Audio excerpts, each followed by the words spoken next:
बिस्मिल्लाहिर्रहमानिर्रहीम। अलगाज़ी law academy Shahdara Lahore और अमीर हुसैन गाजी एडवोकेट की तरफ से अस्सलाम वालेकुम। How are you dear students. आज का जो हमारा लेक्चर है वो जो हमारा पहले लेक्चर हमने पार्ट 1 जो उसका रिकॉर्ड करवाया था, जिसमें हमने जनरल नॉलेज की पाकिस्तान में काइंड्स और कॉम्पिटिटिव एग्जाम जो पाकिस्तान में है उनके बारे में आपको आगाही दी थी। आज हमारा पार्ट 2 है उसी जनरल नॉलेज के हवाले से। आज का जो हमारा टॉपिक है वो है how to solve the general knowledge. Understand जी। इस जनरल नॉलेज को हमने सॉल्व कैसे करना है, इसको हल कैसे करना है हमने। अंडरस्टैंड जी। सो अपना राइटिंग मटेरियल जो है वो अपने पास रखें ताकि जो बात हम आपको समझाएं आप उसको लिखते जाएं, अच्छी तरह अंडरस्टैंड करते जाएं। आज का जो हमारा टॉपिक है वो इस हवाले से भी बहुत अहम है कि हमारे जो मसाइल हैं स्टडी के हवाले से कि हमने अपने जनरल नॉलेज को जो है वो कैसे सॉल्व करना होता है। जैसे मैंने बताया था, यही जनरल नॉलेज जो है वो हमारे सिविल जजेस के इम्तहानात का हिस्सा है, हमारे CSS, PMS और 1 पेपर जो MCQs है 100 टाइप का, उसके भी अंदर ये जो है जनरल नॉलेज के बारे में पूछा जाता है। तो बेसिकली हमने इन तमाम एरियाज को जो है वो आज कवर करना है। अंडरस्टैंड जी। यही एक मेथड जो है वो दुनिया में मुतारफ करवाया गया है जनरल नॉलेज को पढ़ने के हवाले से। दूसरी बात जो है वो याद रखनी है कि हमारा ये जो लेक्चर है ये एक ब्रेन साइकोलॉजी से रिलेटेड है। इसके बारे में जो सर्च है, इसके बारे में जो साइकोलॉजी है उसके बारे में जो है वो हम आप तक तमाम तर मालूमात पहुंचाएंगे। हमारा चूंकि जो साइकोलॉजी है ये पर्सन टू पर्सन जो है वो वेरी करती है। अंडरस्टैंड जी। सो इसके बारे में रिसर्चर्स ने जो लिखा हुआ है वो हम आप तक पहुंचाने लगे हैं। तो हमारा जो लेक्चर है हाउ टू सॉल्व, इसको देखते हैं जी। वेरी इंफॉर्मेटिव है। उम्मीद है कि आपके लिए जो है वो कुछ ना कुछ आपके लिए बेहतरी लेके आएगा, लेकिन आपने इसको बार बार अप्लाई करना है, बार बार जो है वो आपने इसको अपनी प्रैक्टिस में लेके आना है ताकि ये जो चीज है आप उसको अच्छे तरीके से कैरी ऑन कर सके। So let we start our topic how to solve the general knowledge. General knowledge जो है वो हमने कैसे हल करना है पाकिस्तान में। जनरल नॉलेज जो मैंने पहले भी बताया था कि ये सब्जेक्टिव और ऑब्जेक्टिव दोनों तरह से जो है वो पूछा जा सकता है। सो मेथड है जी, हमने how to solve the general knowledge in Pakistan method है हमारे सामने। ये मेथड हम ऑब्जेक्टिव में भी के हवाले से ज्यादा है, सब्जेक्टिव का भी जो सेपरेट होगा वो भी मैं आपको बता दूंगा।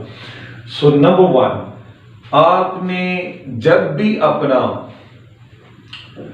ऑब्जेक्टिव टाइप जो है वो पेपर सॉल्व करना है या आपने अपना सब्जेक्टिव टाइप पेपर जो जनरल नॉलेज है वो अटेम्प्ट करना है, एक बात याद रखनी है, never follow the sequence.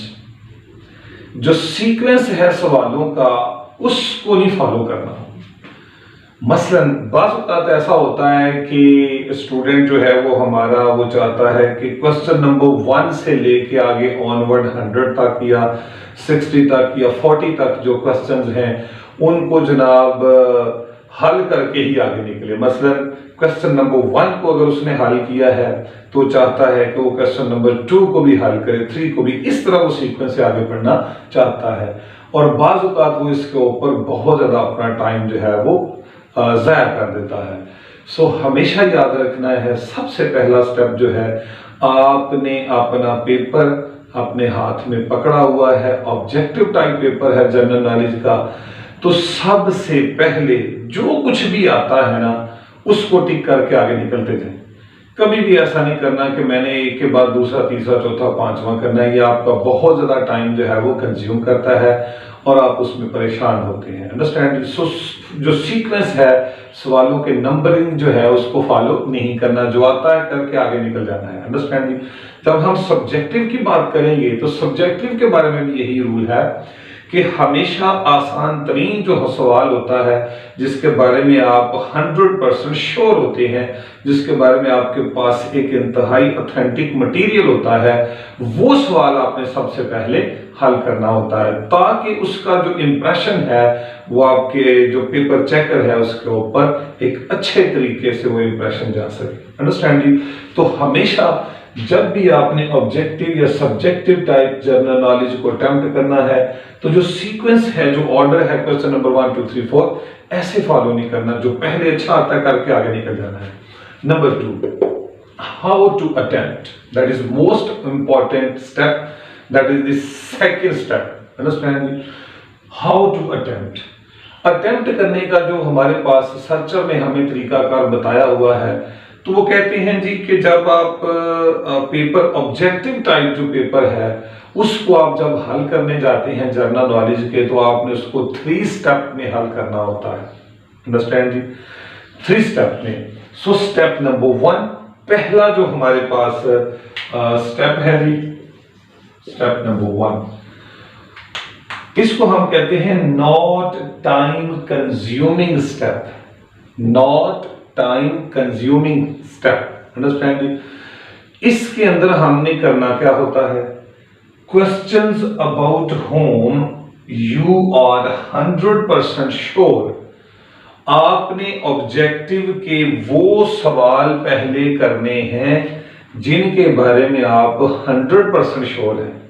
Understand? आपके जहन में कोई अबहम नहीं है, तो सबसे पहले जो भी क्वेश्चन आपने हल करना है वो करना है जो आप 100% जिसके बारे में श्योर हैं, आपको वक्त नहीं जाया करना पड़ेगा उनके ऊपर। अंडरस्टैंड जी? ये पूरा पेपर जो है वो कर जाना है। पहला स्टेप क्वेश्चन नंबर 1 से लेके आगे अगर 100 तक है तो यही स्टेप चलेगा आपका। अंडरस्टैंड जी? जो जो आता जाता है बस उसको टिक करके जो है वो आप आगे निकलते जा रहे हैं। पूरे पेपर तक जो है वो जितने भी आपके पास ऑब्जेक्टिव हैं उन तमाम तक ये रूल आपने पहला अप्लाई करना है। So step number 2, understand? So step number 2 जो है, अंडरस्टैंड, ये है questions which you can solve by consuming time. ये टाइम कंज्यूमिंग वाला स्टेप है। ऊपर वाला था नॉट टाइम कंज्यूमिंग, दूसरा स्टेप है टाइम कंज्यूमिंग, यानी बाज ऐसे मारूजी के सवालात भी होते हैं कि जिनके ऊपर आप थोड़ा सा अपना अगर माइंड अप्लाई करें तो आप उसको हल कर सकते हैं। अंडरस्टैंड? आप एक अच्छी ऑप्शन जो है वो उसमें ले सकते हैं, अपने सवाल का करेक्ट आंसर दे सकते हैं। तो दूसरे स्टेप के अंदर आपने ये याद रखना है कि जिन सवालों के बारे में आप 60% श्योर हैं या 70% श्योर हैं, वो सवाल आपने करने हैं। पहले स्टेप में जो 100% था वो हल हुआ, अब आपका स्टेप है जो 60% है, जो 65 है, जो 70% है, वो सवालात आपने हल करने हैं, क्योंकि इनके ऊपर आपका थोड़ा टाइम सर्व होता है। Understand? So step number 3, step number 3 जो है that is questions about whom you are not sure totally, that is very tough। ये वो स्टेप है, ये वो मरहला है जहां पे आपको सवाल का जवाब आता ही नहीं है, आप श्योर ही नहीं है उसके बारे में टोटली। अंडरस्टैंड? यहां पे आपको बहुत ज्यादा टाइम जो है वो कंज्यूम करना पड़ता है। तो यहां पे हमने क्या करना है, ये जो स्टेप होता है तो इसे हम तुक्का स्टेप भी कहते हैं। अंडरस्टैंड जी? तुक्का समझते हैं ना कि बस लग गया जी, ये है जी मेरे ख्याल में, बस चल लेंगे। तो याद रखना है ये जो तुक्का स्टेप है दैट इज वेरी टफ, क्योंकि हमारे अक्सर जो एग्जाम्स हैं ऑब्जेक्टिव के उनमें नेगेटिव मार्किंग भी होती है। अंडरस्टैंड जी? सो उस नेगेटिव मार्किंग से भी हमने अवेयर होना है, बचना है। सो इसे चूंकि ये जो स्टेप है 3, इसमें हमें सवाल कोई नहीं आता, सवाल का जो जवाब है हमें कोई नहीं आता, हम अंडरस्टैंड नहीं उसको कर पा रहे, बहुत ज्यादा टाइम कंज्यूम करना पड़ रहा है। तो यहाँ पे आप एक तुक्का की ऑप्शन ले सकते हैं। वो क्या ऑप्शन है, इस तुक्का को हम आगे चल के स्टेप नंबर 3 जो नंबर 3 है दैट इज एलिमिनेट ऑप्शन, इसमें आपको बताता हूं जी, ठीक है।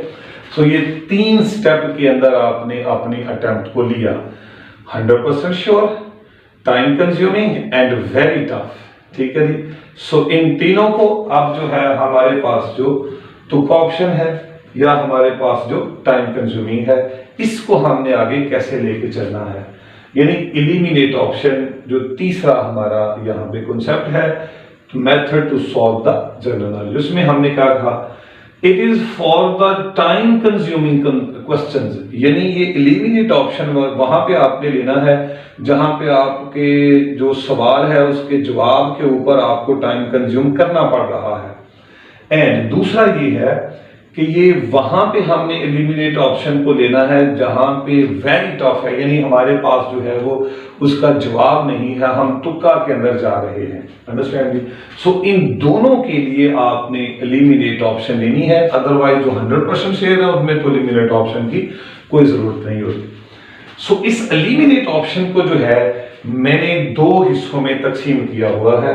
एलिमिनेट ऑप्शन में हम नंबर 1 है जी remove the offset option, remove the offset option, पहला ये है इसके अंदर। दूसरा है ऑल ऑफ देम और या नन ऑफ देम, अंडरस्टैंड।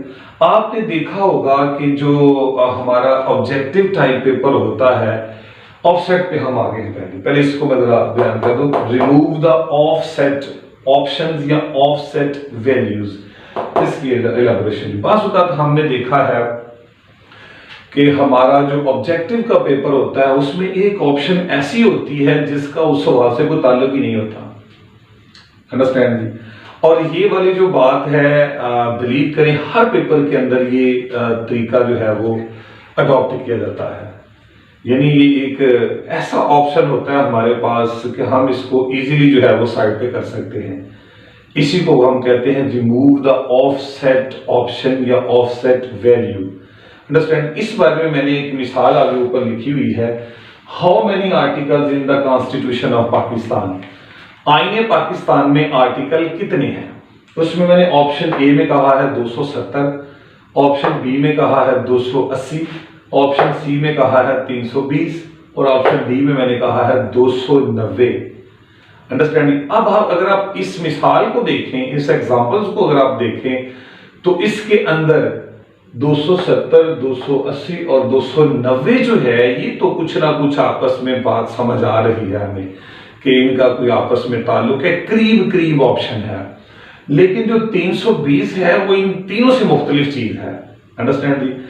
चूंकि 320 जो है वो उस सीक्वेंस से बाहर जा रही है, उस अंडरस्टैंडिंग से बाहर जा रही है, लिहाजा सबसे पहले हम क्या करेंगे कि ये जो 320 है इसको हम अपने माइंड से स्किप करेंगे, अंडरस्टैंड, माइंड से निकालेंगे कि ये नहीं आ सकता, ये तो जवाब नहीं हो सकता, अंडरस्टैंड। इस तरह हमने एक ऑप्शन जो है वो अपनी भगा दी है। अब हमारे पास ए, बी और डी 3 ऑप्शन है, अंडरस्टैंड।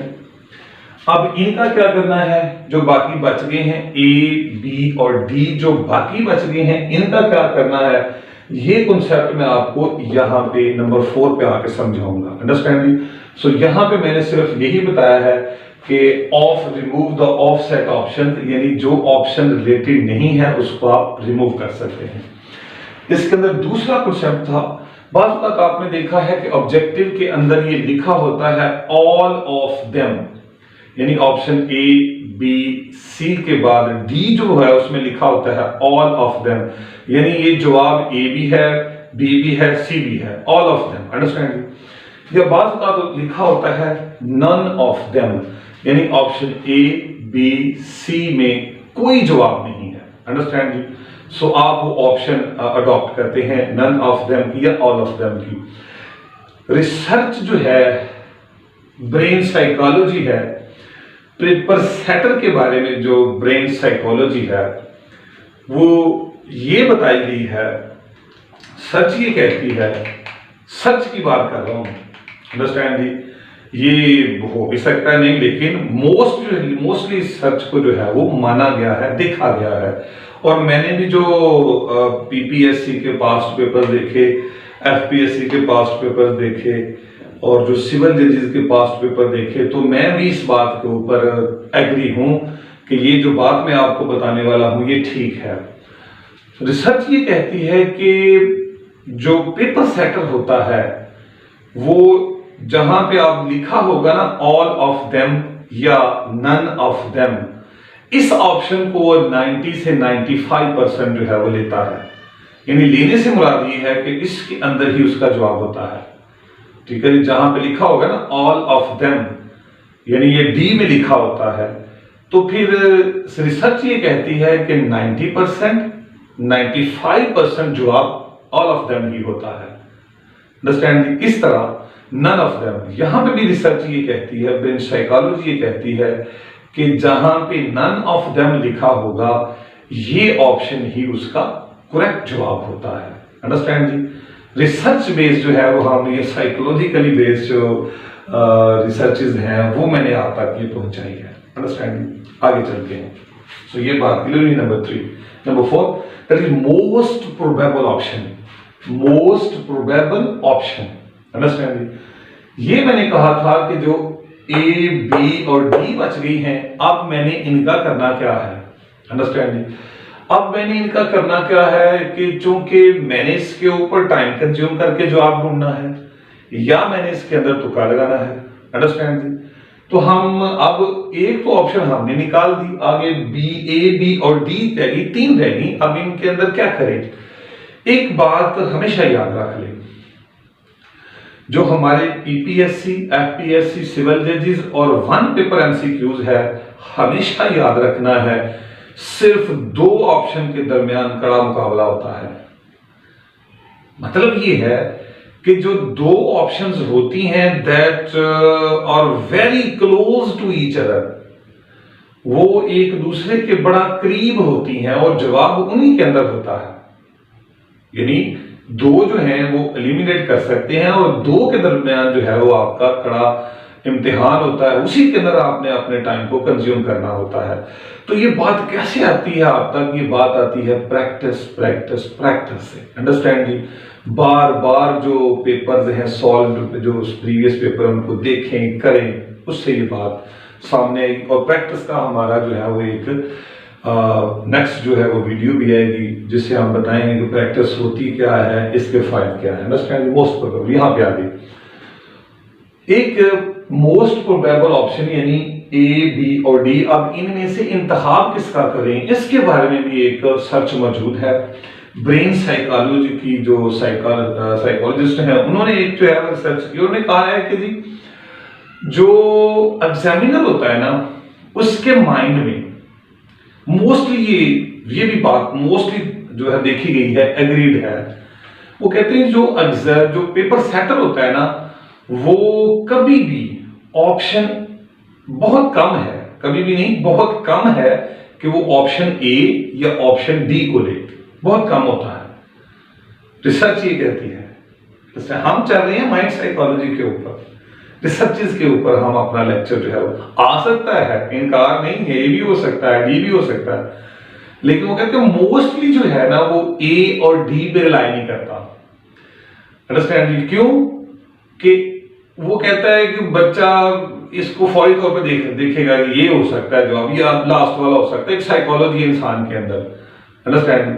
सो क्या करता है वो अपना जवाब हमेशा सी या बी या सी के अंदर रखता है, ए और डी ऑप्शन के अंदर अपना जवाब बहुत कम रखता है, सी, बी और सी के अंदर जो है वो अपना जवाब अक्सर वो रखता है। रिसर्च ये कहती है। अंडरस्टैंड? तो यहां पे देखें, ए 270, बी 280, सी 320, डी 290। अब अगर आप देखें तो मुकाबला जो है वो इन तीनों में बड़ा कड़ा है। यहां पे भी 10-10 का फर्क है। यहां पे हमने क्या करना है, यहां पे हमने देखना है, जो मैंने रिसर्च बताई है वो कहती है जवाब ए भी नहीं बहुत कम होता है, जवाब बी भी बहुत कम होता है, या जवाब बी में है या जवाब सी में है। सी तो हमने एलिमिनेट कर दी, वो तो उससे रिलेटेड है नहीं, तो बच गई B. So B is the correct answer. That is, there are 280 articles in the Constitution of Pakistan. Understand? The Constitution of Pakistan में जो फिल वक्त है वो 280 आर्टिकल्स मौजूद हैं। अंडरस्टैंडिंग। सो यहाँ पे जो हमने मोस्ट प्रोबेबल के अंदर जो बात सीखी है वो ये सीखी है कि ऑप्शन ए और ऑप्शन डी इनमें बहुत जो रेयर होता है वो हमारा आंसर मौजूद होता है। ऑप्शन बी और आंसर सी इनमें मोस्टली वो सवाल का जवाब जो है वो एडजस्ट कर सकते हैं। अंडरस्टैंडिंग। ये रिसर्च बेस्ड है, ब्रेन साइकोलॉजी से इसको लिया गया है। तीसरी जो बात है that is the most important, इसी के ऊपर जो है वो हमारा जो सारे का सारा लेक्चर जो है वो बेस करता है। Understanding. That is smart study. Number smart study. So what is smart study? Understand. So what is smart study? Smart study होती क्या है? स्मार्ट स्टडी के दो ही तरीके दुनिया में बताए गए हैं। Understand. Number one is the mind mapping, जो मैंने ऑलरेडी आपको बता दिया हुआ है। मेरा लेक्चर जो है वो अपलोड है, वहां पे जाके माइंड मैपिंग देखें जो देखी नहीं होगी। ये वो तरीका है दुनिया में पढ़ने का, दुनिया ने इससे फायदे उठाए हैं। अंडरस्टैंड। दूसरा क्या है? That is SQ3R study method. ये दोनों मेथड जो है मैंने अपलोड किए हुए हैं, माइंड मैपिंग का भी और SQ3R स्टडी मेथड का भी। इसी तरीके से आपने अपना जनरल नॉलेज तैयार करना है, इससे बाहर आप जा ही नहीं सकते। अंडरस्टैंडिंग। तो कैसे है वहां पे जाके देखें कि मैंने कैसे इस चीज को जो है वो इलैबोरेट किया हुआ है। नंबर 6 के ऊपर आते हैं, that is reading material.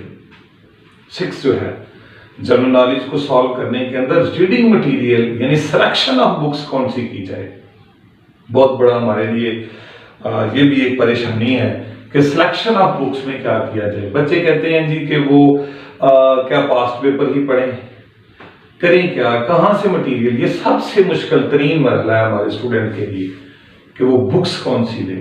Understand. सबसे पहले उसने करना ही होता है बुक्स, फिर तो ये सारा चलेगा ना आगे। अंडरस्टैंड। फिर उसने स्मार्ट स्टडी करनी है तो बुक्स उसने लेनी है, कहां से वो परचेज करे, कहां से वो पढ़े। इस बारे में भी हमारा एक बड़ा ऑथेंटिक जो है वो लेक्चर अपलोड होगा, जिसमें हम बताएंगे reading material, how to read the general knowledge. So selection of books आपको जो रिकमेंडेड की हुई है CSS PMS में या सिविल जजेस के एग्जाम में वो बताएंगे। बाजारी बुक्स जो है उनके बारे में सॉरी टू से मैंने उनको परचेज करने का आपको नहीं कह रहा, ठीक है जी। पास्ट पेपर जो है वो ठीक है, वो वहां पे देखें, ओपन शब्द बनते हैं, आ भी सकते हैं, कुछ रिलाई किया भी जा सकता है, अदरवाइज नहीं, ठीक है जी। सो ये वाला जो आज का हमारा लेक्चर है, जो हमें सच मिली है दुनिया के अंदर, जो हमने देखी है, जो हमने पढ़ी है, वो यही है जनरल नॉलेज को हल करने का। बार बार इसकी प्रैक्टिस करें, बार बार इसके अंदर आए, इसी चीज को अप्लाई करते हुए पढ़ें। अप्लाई नहीं किया जाता, आप अप्लाई करते ही नहीं है तरीका, वो इसी तरह रटे लग रहे हैं, हला बची हुई है ना। वो तरीके फॉलो करने पड़ेंगे, मेथड फॉलो करना पड़ेगा, माइंड मैपिंग में आना पड़ेगा, SQ3R में आना पड़ेगा, फिर आप आगे निकलेंगे। दुनिया अब तब्दील हो चुकी है। अंडरस्टैंड जी। स्टडी के बेशुमार जराए आ चुके हैं, बहुत ज्यादा बुक्स आ चुकी हैं, स्टूडेंट परेशान है, क्या करें। परेशान नहीं होंगे, तरीके बता रहे हैं, आप उनके ऊपर आए। चैलेंज है, ओपन चैलेंज है, मेथड अडॉप्ट करें, फिर आके हमसे बात करें। अंडरस्टैंड जी। सो उम्मीद है कि आपको ये लेक्चर जो है वो हमारा पसंद आया होगा। हमारा जो YouTube चैनल है अलगाजी लॉ अकेडमी, इसको सब्सक्राइब भी करें, लाइक भी करें, शेयर भी करें, कमेंट भी किया करें, इससे हमारी हौसला अफजाई होती है। अगला जो हमारा लेक्चर होगा वो भी जनरल नॉलेज के हवाले से पार्ट 3 होगा, जिसमें हम बताएंगे हाउ टू रीड और how to collect the material regarding general knowledge. Understanding. अस्सलाम वालेकुम।